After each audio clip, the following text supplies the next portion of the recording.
Shavua Tov, voilà, donc Beshem Hashem, la Sevenatziach, Boker Tov, Lachem.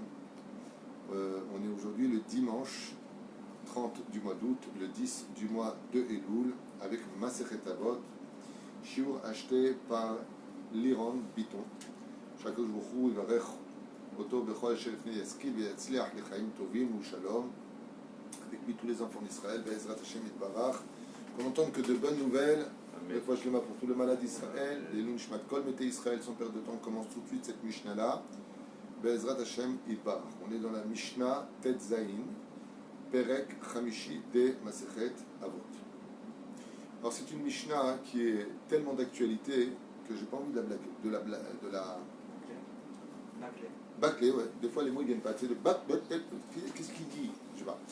Donc, de la bâcler, parce que c'est malheureusement une situation qui est très très mal comprise des gens, puisque c'est une Mishnah qui parle de l'amour. Et elle nous dit comme ça: Kol ahava sheikloya bedavar, tout amour qui est dépendant d'une chose, batel davar, si la chose, donc, Amishnamesh dorem besiba leota ahava, kegon torelet o anaak ou agouf, si une personne fréquente une autre personne par intérêt, que ce soit des intérêts quelconques, comme on a pu le voir avec cette paracha de la semaine qui était Tzalem Milchama, d'un homme qui serait amoureux d'une femme pour sa beauté et pour rien d'autre, qui ne regarde pas les midot, qui ne regarde pas qui elle est au niveau de sa personnalité, qui fait passer la charrue avant les bœufs, eh bien, automatiquement, cette personne-là, batel adavar, quand cette femme vieillira ou quand cette femme changera, eh bien, il ne l'aimera plus, parce qu'en réalité, son amour était dépendant d'un intérêt personnel. En d'autres termes, on appelle ça en français un bouche-trou. Ça veut dire que des fois, quand des gens viennent pour se marier, et je leur pose la question pourquoi vous vous mariez, tu entends une réponse qui est très très correcte, mais en même temps très négative. Elle est correcte parce qu'on comprend pourquoi il le dit, je suis bien avec elle, ou je suis bien avec lui, on s'entend bien, je me porte bien, prends un labrador, c'est pareil. Vas-y, je m'entends bien, oui, il me comprend, prends un psychiatre, vas-y, il comprend. Aimer. Bien sûr que c'est important qu'il y ait cette relation, je ne la mets pas de côté. Bien sûr qu'il faut qu'on s'entende bien. Bien sûr qu'il faut mais ce n'est pas sur ça que l'amour doit dépendre. Sinon, ça s'appelle une pharmacie. Après tout ce que j'ai vécu, elle comprend, tu comprends. Elle arrive à me dire demain tu guéris, donc tu n'as plus besoin d'elle, quoi. Et vous savez combien de fois cette phrase que je vous dis est arrivée dans les couples, ça y est, c'est bon, tu n'as plus besoin de moi maintenant. Tu as oublié que quand tu n'étais pas bien, tu as oublié que je t'ai sorti du pétrin, tu as oublié. Mais en réalité, c'est pas qu'il a oublié, c'est que tu n'as pas compris qu'il ne t'a pas épousé pour ce que tu étais. Il t'a épousé pour ce que tu lui rapportais. Et pour ça, je lui dis, c'est très d'actualité, ce genre de choses. Okay, on a expliqué la dernière fois, vendredi, on avait expliqué que le mariage, le vrai amour, eh bien, c'est comme traiter une affaire. Qu'est-ce qu'on fait quand on traite une affaire? Par exemple, vous travaillez une usine en Chine ou en Tunisie ou ailleurs, peu importe, dans le monde entier, où il y a des affaires commerciales qu'il y a dans le monde entier. Quand tu viens pour signer un contrat avec une société, tu ne vas pas visiter ses bureaux, voir s'il a mis des fleurs roses ou des fleurs blanches. Tu n'en as rien à faire de comment est le sol de son bureau.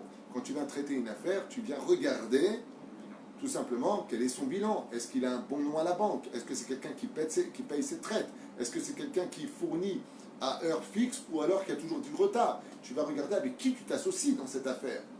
Et à l'occasion, quand on voit que ça roule dans ce domaine-là, c'est-à-dire qu'il y a compatibilité au niveau confiance, au niveau harmonie entre les deux, complicité de travail, alors à l'occasion, on vient voir la boutique, on vient voir comment est son bureau, s'il a utilisé du bois de cerisier ou du bois de noix, qu'est-ce qu'on en a à faire. D'abord, voyons comment au niveau du travail, on peut perpétuer le temps de notre association. Seulement après, je verrai qui tu es d'extérieur. Malheureusement, aujourd'hui, c'est exactement le contraire. On voit la fille, on voit le garçon, il nous plaît, et seulement après, on va aller voir qui il est réellement au niveau familial. Est-ce que sa famille, elle fait partie de la mafia? Est-ce que ce sont des gens de bonne réputation? C'est important. La Torah nous dit, c'est ça le shidour. Quand on fait un shidour, on vérifie d'abord qui est la famille, comment a grandi l'enfant, qui est cette personne-là, est-ce qu'elle a un bon cœur? Comme dit la Gemara, le Olam Adam, il épousera une femme avec des beaux yeux. T'as de beaux yeux, tu sais? Non, qu'elle ait des yeux de chesed. Et après, tu regarderas le corps. Et bien entendu, une fois que tu vois que tout ça c'est parfait, il y a aussi l'aspect extérieur dont on ne doit surtout pas, dans cette génération, la nôtre, dénigrer. Parce qu'on est tellement dans le monde des sans barrières, du culot, on ne peut plus élargi comme jamais on l'a connu, que bien sûr qu'il est préférable d'avoir une femme et que cette femme fasse aussi très attention, comme j'ai vu avec mon épouse ce Shabbat, on étudie un petit peu ensemble. Je vais me montrer noir sur blanc les textes de la Gemara, que Rabbi Akiva dit que Rabbi Akiva, pas d'habitude, si un homme a trouvé plus belle que sa femme, hein, Bet Shammai, qu'est-ce qu'ils disent? Bet Shammai. Il dit pourquoi on divorce? Parce que la femme, elle s'est comportée de façon débauchée, ou elle aurait trompé, ou elle aurait été voir un homme. C'est là. Bet Hillel, qu'est-ce qu'il dit? Si elle ne sait pas bien cuisiner, qu'elle a cuit et que tout a grillé, ça veut dire qu'elle fait passer sa carrière avant la maison. Pour ceux qui comprennent un peu plus profondément Bet Hillel. Rabbi Akiva, qu'est-ce qu'il dit dans la Gemara? Raison de divorce, il a trouvé plus belle qu'elle. C'est horrible. Mais c'est horrible, il est toujours plus beau que nous. Alors le mec, il va divorcer toute sa vie? Non, dit la Gemara. Il faut comprendre Rabbi Akiva. Rabbi Akiva, il dit exactement ce qui est marqué ici. Il dit un homme qui divorce de sa femme parce qu'il a trouvé plus belle qu'elle, c'est qu'il l'a jamais aimée. Il n'a pas divorcé d'elle en réalité. Il ne l'a jamais aimée. Il s'est servi d'elle. Et il passera de femme en femme comme Tarzan passait de liane en liane. Zéperoucha. Rabbi Akiva, c'est pas quelqu'un qui vient ouvrir la porte en disant bon, t'as trouvé plus belle qu'elle, c'est une raison de divorcer. Mais non. Rabbi Akiva, il vient te mettre une gifle en disant si tu divorces parce que tu as trouvé plus jeune que ta femme, comme a dit l'autre, ne vaut 2 de 25 qu'une de 50. Mais t'as oublié que celle de 50, elle t'a fait toute ta vie. C'est elle qui t'a donné les enfants, c'est elle qui t'a soigné quand t'étais pas bien. Allô, maman, bobo, t'as oublié tout ça, combien elle était là, cette femme? T'as oublié qu'après 5 enfants, elle est obligée d'un petit peu s'élargir, t'es pas conscient de ce qu'elle a construit pour toi. Si t'es capable de la quitter pour plus jeune, ne viens jamais dire que tu l'as mis une seule fois dans ta vie. Tu t'es servi d'elle. C'était une belle vitrine vis-à-vis de la société. Voilà ce que veut dire Rabbi Akiva. Il met une grande claque au visage. D'où l'importance pour une femme. Parce qu'une fois, j'avais fait un chiour devant 150 femmes, 115 femmes à Natania. Il y avait 15 femmes qui s'étaient vexées parce que j'avais dit c'est une mise là pour une femme de se faire belle et de plaire à son mari. Oh oui, mais quand même, je ne comprends pas. Tu ne comprends pas. Qu'est-ce que tu ne comprends pas? Tu ne vois pas que la Torah le dit? Elle était belle d'apparence et belle d'âme. C'est une mitzvah pour une femme de se faire jolie. C'est marqué noir sur blanc dans la Gemara. Noir sur blanc. C'est une mitzvah pour un homme aussi de plaire à sa femme. Ne croyez pas que c'est dans un sens seulement. C'est là. Donc Rabbi Akiva est d'accord avec Hillel, avec Hillel Azaken, parce que Hillel dit si elle a mal cuisiné, donc si pour un problème de cuisson, il est capable de la divorcer. Ce que dit Bet Hillel, c'est que si elle sert à manger, je me rappelle mon Rav, Rabbi Garbian, chez votre photo, ou Bishop Bechol Shalom, qui mérite de donner ses 3 filles. Mon Rav, il m'a dit que Béhémet, dans le Shiloh, il est impératif que la femme, parce que vous savez que quand vous... Si on peut le monter un petit peu, certaines personnes qui il est impératif de savoir une chose, c'est que dans les temps modernes débiles dans lesquels on vit aujourd'hui, même si c'est une génération exceptionnellement exceptionnelle, il n'y a pas d'autre mot à dire, j'adore cette génération, je suis fier de vivre aujourd'hui. Vraiment, je suis très content d'être présent dans cette génération, parce qu'on vit des choses incroyables. Mais de l'autre côté, cette génération nous aveugle de beaucoup de haracha, c'est-à-dire de valeurs de ce monde. Et je voudrais être très rapide parce que je voudrais faire la Mishnah, mais c'est tellement important ce qu'on va dire. Quand une femme aujourd'hui, elle entend, qu'est-ce qu'il y a marqué dans le Talmud, qu'est-ce qu'ils disent Bet Shammai? Si la femme, elle a fait à manger et que c'est grillé, que c'est pas grillé, comment que c'est brûlé, donc elle va le brûler, ouais, c'est une raison de la divorcer. Bet Hillel, comme ça, il parle. Mais c'est quoi cette Torah? Ça, ce sont pour les gens qui ne comprennent rien du tout à la vie juive. On a toujours le côté, la femme, c'est la femme de ménage, elle doit écouter son mari, elle se la ferme, elle n'a rien à dire. C'est pas ça du tout la Torah. Ça, c'est peut-être pas notre religion à nous, il y a peut-être d'autres religions qui sont comme ça. Nous, c'est pas ça la Torah. Nous, on voit dans la Torah que la femme, elle a son droit de dire, on voit dans la Torah que... C'est vrai que le Rambam, il dit, une femme cachère, c'est celle qui écoute la voix de son mari. Mais ça veut dire quoi, une femme qui fait à manger à son mari? Vous savez, c'est quoi une femme quand Hillel Azaken? Hillel, c'est He Lamed Lamed. Pour ceux qui veulent étudier la Torah avec un peu plus de connaissances, je voudrais vous livrer quelque chose de simple, qui est tellement évident à savoir, mais il faut l'écouter. Ouais. Quand on vient et qu'on te dit Igare Shota, tu te rends compte? C'est vrai qu'excusez-moi, mais au niveau psychologique, pourquoi tu divorces? Mais ma femme, elle ne sait pas cuisiner. Et alors, t'es handicapé, t'as qu'à te faire à manger, toi fais-lui à manger, montre-lui comment on cuisine. Ça, c'est une réponse normale. Ben, elle ne sait pas faire à manger, ben, t'as qu'à faire à manger avec elle, c'est sympa. Moi, je trouve ça très mignon quand un homme est avec une femme dans la cuisine, chacun en train de préparer, l'un il passe à l'autre, complicité, on parle, on rigole ensemble, des souvenirs. Il n'y a rien de dramatique que même un homme soit cuisinier, puisque les plus grands cuisiniers de ce monde, les plus grands chefs cuisiniers, c'est des hommes, c'est pas des femmes. Alors pourquoi la femme serait-elle au fourneau? Ah, la femme, toujours au fourneau. Ouais. On a vu que cette révolte des femmes depuis 1968 a mené à une chute totale de l'immoralité dans le monde et de divorce comme jamais on l'a connu de toute l'histoire de l'humanité. Jamais. À force de faire des femmes des hommes et des hommes des femmes, on en est aujourd'hui où quand tu vas aux toilettes, tu as 3 toilettes. Tu vois, tu as homme, femme, trans. C'est pas une blague, c'est dans les aéroports aujourd'hui. C'est devenu une loi. Et ici à la mairie d'Ashdod, ils veulent marquer maintenant dans les papiers couple, ou alors homme, ou femme. C'est les Russes qui veulent imposer ça ici même. Ils ont proposé ça à la mairie. Shem Yishmor V'Yarham. Pour légitimer cette immoralité familiale. Avec les enfants adoptés et la totale. On est contre. Dans la Torah, on est contre. Vadaï, on est contre. Shem Yishmor. C'est une abomination de l'Éternel. Alors qu'est-ce que ça veut dire vraiment quand on entend ce genre de choses? Pourquoi ils croient que les femmes religieuses, les femmes pratiquantes, ce sont quoi? Des bœufs? Donc ce sont des femmes bêtes. Je souhaite à toutes les femmes modernes d'avoir l'intelligence des femmes qui sont pieuses, qui sont remplies d'une grande sagesse et qui sont capables d'éduquer 10 enfants sans s'énerver, avec très peu de moyens de leur donner une vie et une éducation merveilleuse. Alors il y a des hauts débats partout, attention, vous allez dire, ah, moi je connais une, moi j'en connais plein qui sont bien. Je vais vous dire simplement une chose, écoutez bien ce que je vais vous dire. Quand Hillel Azaken, il parle de l'amour dans un couple, qui dit qu'on aurait le droit de renvoyer une femme parce qu'elle a mal cuisiné ou qu'elle a fait brûler le plat. Ce que ça veut dire, c'est pas au niveau du pshat, comme vous pourrez le comprendre, elle a brûlé le plat. C'est une femme qui ne fait pas attention à son tikkun. Quel tikkun? Eh oui, j'ai le bonheur et le plaisir de vous apprendre que les femmes sont venues en tant que femmes pour réparer la faute de la faute originelle. Racontez-moi, s'il vous plaît, qu'est-ce qui s'est passé avec Ève, mère de toutes les femmes, où toutes les âmes féminines étaient inculquées en elle.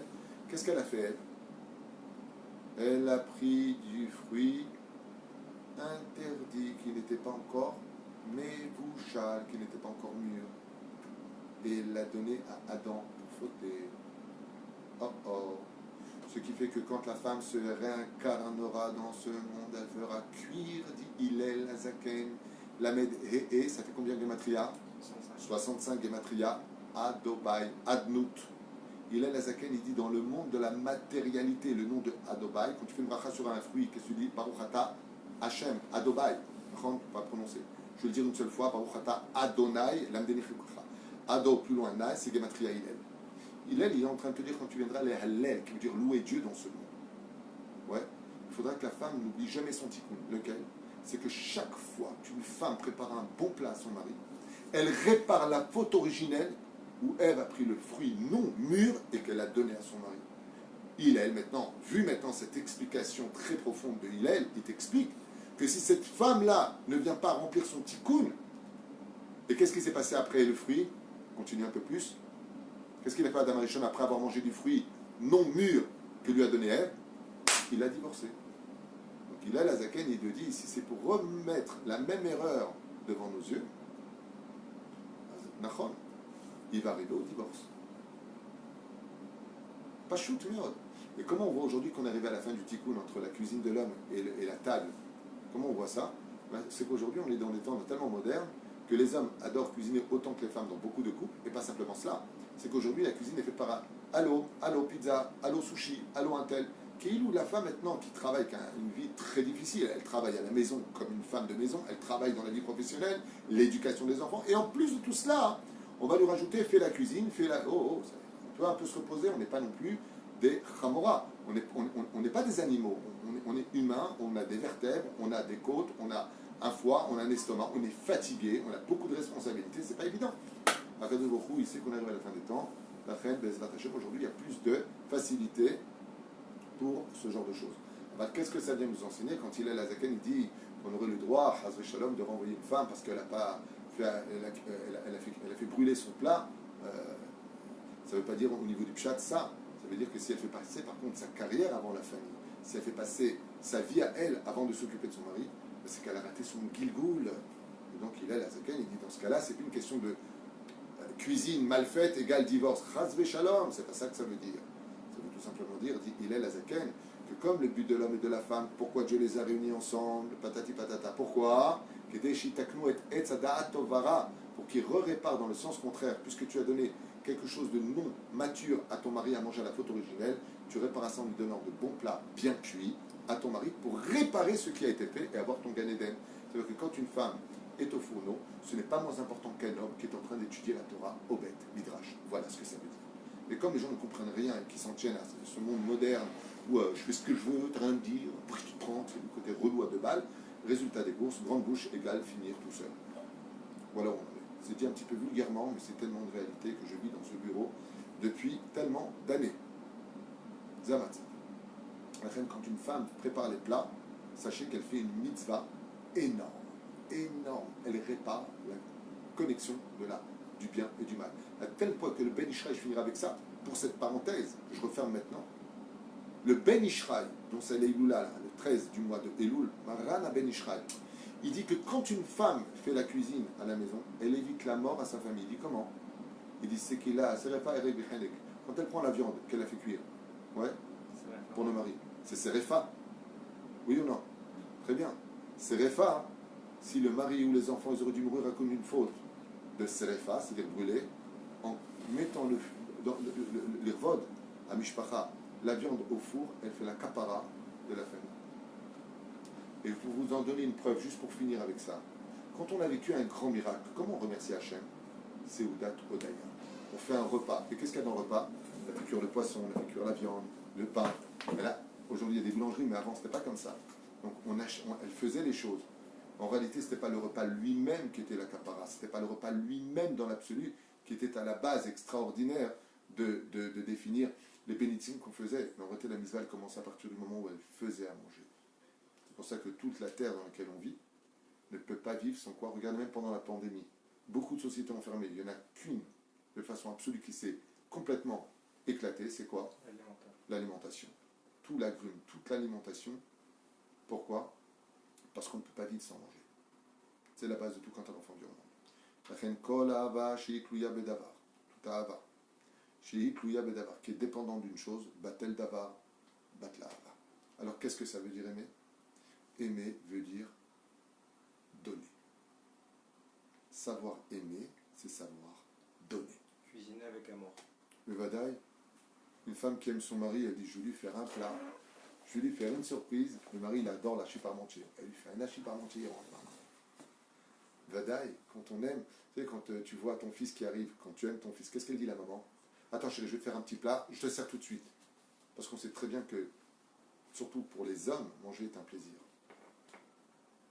Et la reine, sauf les Tunisiens sont toujours au régime. Batel ahava, zéo bet la ahava. À partir du moment où tu aimes une personne pour quelque intérêt que ce soit, quand l'intérêt s'annule, l'amour s'évanouit. Mais quand tu aimes une personne pour ce qu'elle est, et la preuve en est, comment tu fais pour aimer? Il faut s'investir.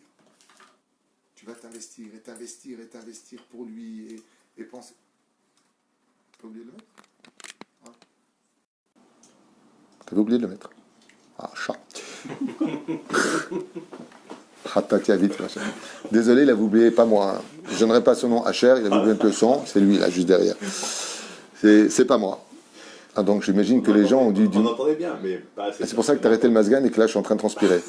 Tu peux remettre le masgan maintenant qu'on a le micro. Il y a Tikoji, que j'ai dit il est fou le mec. Depuis tout à l'heure il a arrêté le masgan, il fait 8000 degrés. Et j'ai dit pourquoi il me fait ça? Quelle équipe? Et le CF revient vite. Tov. Kol ahava sheikluya bedavar batel, adavar betlava. Velachen. Désolé, j'espère que vous avez entendu ce qu'on disait. C'est vraiment le Yetzer Hara, c'était tellement important. Et quand on aime une personne sans aucun intérêt pour lui, eh bien cet amour reste pour toujours. Où est-ce qu'on voit cet amour qui est flagrant dans la vie? Un amour où il n'y a pas d'intérêt et pourtant cet amour ne cesse de grandir. Les parents et les enfants. Bidou, qu'est-ce que vous donne un fils? Quand vous avez un fils qui vient au monde, qu'est-ce que vous donne ce fils? À part une seule chose, le titre de vous appeler maintenant papa. Qu'est-ce qu'il vous donne? Il pleure toutes les nuits. Il faut l'emmener les vaccins, il faut lui donner le biberon, il faut lui changer la couche, il faut nettoyer tout ce qu'il vous fait. Et quand il est grand, ça y est, maintenant qu'il a grandi, ça y est, les écoles sont payées, les études ont été payées, vous êtes inquiété, vous lui avez passé votre voiture, vous avez fait des accidents avec. La totale. Le jour où il a enfin 22 ans, 23 ans, ça y est, maintenant il est indépendant, il commence à travailler. Qu'est-ce qu'il fait? Au revoir. Hein? Mais je t'ai tout donné. Pourquoi tu t'en vas?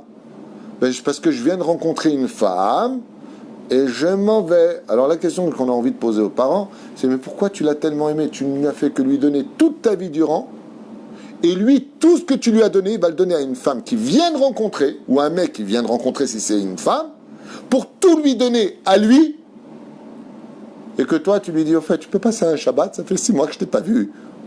C'est pas normal. Ça, c'est de l'amour réel.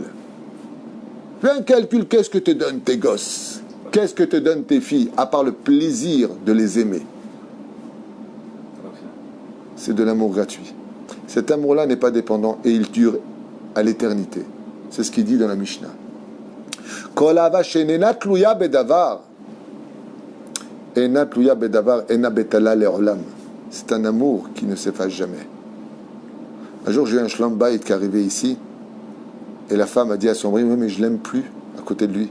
Et lui, il a regardé, il lui a dit, mais moi j'ai tellement d'amour pour toi que je peux t'aimer pour toi et pour moi.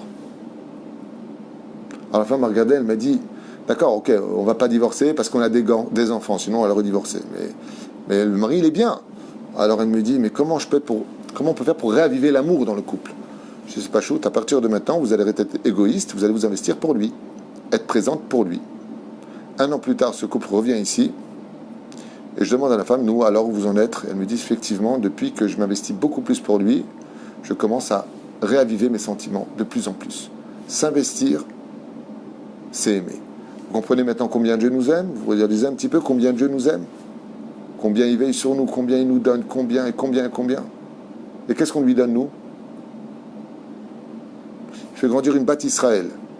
Il lui donne des parents, un toit, elle apprend un métier, elle lui fait rencontrer son mari, lui donne des enfants. Et qu'est-ce qu'il demande Dieu en contrepartie de tout ça? Je vous en supplie. Un bout de tissu sur la tête. Pas grand-chose, hein. La femme se couvre les cheveux. Bah, avec tout ce qu'elle lui a donné. Ça, c'est de l'amour pur. Qu'est-ce que toi, tu as donné à Dieu dans ce monde pour tout ce qu'il lui t'a donné? Qu'est-ce que tu lui as donné?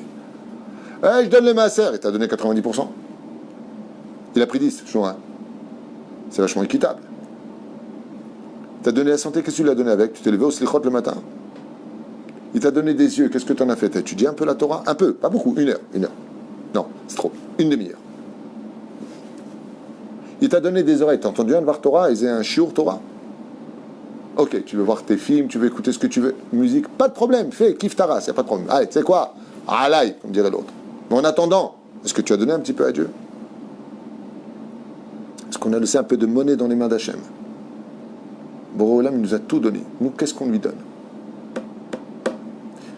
Quand on aime Hachem, sans rien attendre de lui, c'est de l'amour pur.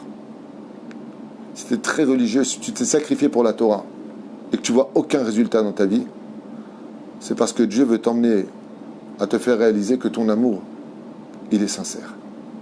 Mais si tu m'aimes parce que je te donne, et si je te donne pas, tu ne m'aimes pas, c'est pas de l'amour. C'est-à-dire, l'amour, c'est quand tu vis l'autre. Un jour, il y avait 2 copains russes qui étaient bourrés, et l'autre, il lui a dit, t'es la personne que j'aime le plus au monde. Il lui dit, ah ouais, alors dis-moi ce qui va pas chez moi. Dis-moi, qu'est-ce que j'aime le moins au monde? Il lui dit, mais j'en sais rien. Je sais pas moi ce que tu aimes le moins au monde. Il lui a dit, on ne dit pas que tu m'aimes. Parce que quand on aime quelqu'un, vous savez, les enfants quand ils pleurent, vous avez remarqué ça, c'est incroyable. Vous avez un bébé qui pleure, maintenant tu appelles la mère. Je sais pas, le petit il pleure. Elle prend le petit dans les mains, elle dit, oui, il a mal au ventre. Mais qu'est-ce que t'en sais? Qu'est-ce que t'en sais? Peut-être que tu es en train de lui éclater le pied avec ton coude. Peut-être qu'il a autre chose, peut-être qu'il a un peu de piquant, je sais pas, peut-être qu'il a fait dans la couche. La mère, elle sait très rapidement qu'est-ce qu'a l'enfant. Il y a un instinct de maman qui s'installe. Ça, c'est au niveau du pshat. Au niveau du drash, elle aime tellement son bébé qu'elle ressent sa douleur. Aimer, c'est ressentir l'autre. Donc quand tu aimes, pourquoi tu fais du mal à l'autre? Quand on aime, on ne fait pas de mal. Pourtant, qui aime bien, châtie bien. Si tu fais un mal éducatif pour renouer une situation, pour montrer du doigt ce qui ne va pas, alors c'est de l'amour. Mais si tu fais du mal pour détruire l'autre, c'est pas de l'amour. Et ici il nous donne un exemple. Amnon Vetamar. Amnon Vetamar. Alors ici il dit שבטלה סיבת אהבתו של אמנון לתמר, כתוב בשמואל, וישנא אמנון שנאה גדולה מאוד. L'amour qu'avait Amnon pour sa sœur Tamar, sa sœur, Méchané, c'était un amour d'intérêt, parce que Tamar était extrêmement belle. Il avait des intérêts. Mais dès que l'amour est parti, comme on dit, la porte qui mène de l'amour à la haine, c'est juste une pièce l'une à côté de l'autre. C'est un fil. Quand est-ce qu'on peut passer de l'amour à la haine quand il n'y a plus d'intérêt? C'est-à-dire, tu le vois dans les couples, je ne vois pas l'intérêt de rester avec. L'intérêt de rester avec. Le mot définit la raison de l'amour. L'intérêt. Il n'y a pas d'intérêt. Tiens. Et quel est l'amour qu'on appelle l'amour réel, l'amour sincère? C'est l'amour qu'avait David Amelech pour Jonathan, le fils du roi Shaoul. Ils étaient bien entendu comme deux frères. Il n'y a aucune chas shalom, comme le disent certains crétins d'une autre religion, un amour interdit, chas shalom homosexuel, comme ils le disent, entre David et Jonathan, Hashem Ishmael Verahem. Bon, David était un homme marié à 18 femmes, et c'était un homme qui était kadosh beyoter, chas vechalila. Mais pourquoi on parle de cet amour? En général, regarde, tu me donnes un couple en haut, Amnon et Tamar. Tu aurais dû me donner ici un couple, Sarah et Abraham. Pourquoi tu me dis David et Jonathan? C'est intéressant. Là, Omer, Benefesh Jonathan, Nikshara, Benefesh David. Yaravu Jonathan Kenafsho. Il dit parce que David Amelech aurait été prêt à donner sa vie pour Jonathan, et Jonathan aurait été prêt à donner sa vie pour son meilleur ami qui était le roi David. Mais en quoi c'est un exploit? Pourquoi la Torah orale vient-elle nous donner cet exemple-là? Et je finirai avec ça parce que c'est quand même impératif de finir là maintenant. Eh bien, tout simplement parce que Jonathan n'était autre que l'héritier du trône du roi Shaoul. C'était le fils du roi Shaoul. David Amelech a été oint par Shmuel Hanavi. Ouais. Donc, maintenant, qui doit prendre la place du roi? C'est le roi David. Qui était le roi à cette époque? Le roi Shaoul. Qui est l'héritier du trône? Jonathan. Jonathan n'a jamais vu, ni compris, ni accepté que quelque chose qui devait nous mettre en compétition doit être l'ennemi de notre amitié et de l'amour de Ve'afta l'ereacha kamocha. Parce que dans le judaïsme, on nous demande d'aimer notre prochain, du mot amour, et non pas du mot homosexuel. Quand on nous dit ici que Jonathan et David s'aimaient, la Torah orale vient nous dire que la mitzvah de Ve'afta l'ereacha kamocha était au summum de la vie. Ve'afta l'ereacha kamocha, tu aimeras ton prochain comme toi-même. Ce que toi, tu aurais fait pour toi, comme j'ai un copain qui m'aime énormément, chaque fois qu'il trouve un livre de folie, il en achète deux. Un pour lui et un pour moi. Je lui dis, mais pourquoi tu penses à chaque fois à moi? Il me dit, parce que je sais que je vais kiffer, je veux que tu kiffes. C'est de cet amour-là dont on parle. C'est pas de salut ma choute, imbécile. Le roi David a Yaoev et Jonathan, comme dit Rabbi Nachman de Breslev, un homme qui n'a pas au moins un vrai bon ami sur terre ferait mieux de mourir. Comment tu peux dire une chose pareille? Il dit, parce que dans le monde, on ne peut pas vivre sans une vraie amitié. Donc on laissera 30 millions d'amis pour les goïms, mais pour le juif, au moins un vrai ami sur terre. Et qui est considéré dans la chassidoute comme étant un vrai ami? Celui qui est lui-même chassid, celui qui est lui-même Yerei Shamayim. Parce que quelqu'un qui travaille pour Hachem ne cherche ni l'argent des autres, ni l'intérêt des autres, ni les cadeaux des autres. Asone matanot yahye, au contraire, celui qui ne fréquente pas les autres pour leur argent. Mais pourquoi est-ce qu'on a un vrai ami? Le vrai ami, c'est celui qui est là pour donner à l'autre, c'est celui qui pense à l'autre. Si moi je kiffe, je veux que tu kiffes. Si moi je suis bien, je veux que tu sois bien. Zer chaver amiti. Chaver en hébreu qui veut dire ami, vient du mot en hébreu chibour, qui veut dire se lier l'un à l'autre, et non pas hasve shalom, se lier dans l'interdit. Jonathan et David Amelech ont été face à une épreuve que personne ne peut comprendre. C'était les deux les héritiers du trône. David Amelech a refusé de prendre sa place. Il a été loin. Prends la place. Pourquoi? Il a dit Jonathan, il est aussi l'héritier. Et Jonathan, il a dit au David, ma pitom, Dieu veut que ce soit toi qui sois sur le trône. Laisse-moi le plaisir d'être ton serviteur qui t'amènera ton café au lait le matin. Moi, je veux te servir. Et David Amelech voulait servir Jonathan. C'est une amitié qui est rarissime quand il y a un tel intérêt. Imaginez maintenant, imaginez que vous soyez dans une société et on cherche un nouveau directeur de la société où la paie sera de 50 000 euros par mois. Et ils ne savent pas s'ils vont prendre Jonathan ou Asher. Vous êtes de très bons amis. Je peux vous affirmer qu'au bout de 2-3 jours, vous allez commencer à... On va s'éviter un petit peu. Mettons, on a intérêt. Qui va prendre la place du directeur à 50 000 euros par mois? Mais ce serait difficile de voir que Asher va tout faire pour que Jonathan ait la place. Et Jonathan va tout faire en disant, il n'y a pas comme Asher. Asher, il est beaucoup plus responsable que moi. Si vous le mettez, il va vous doubler le chiffre. En d'avoir casé. Pourquoi? C'est une épreuve qui est trop dure. Parce que ça n'engage pas que vous. Ça engage vous, vos enfants, votre famille, le titre.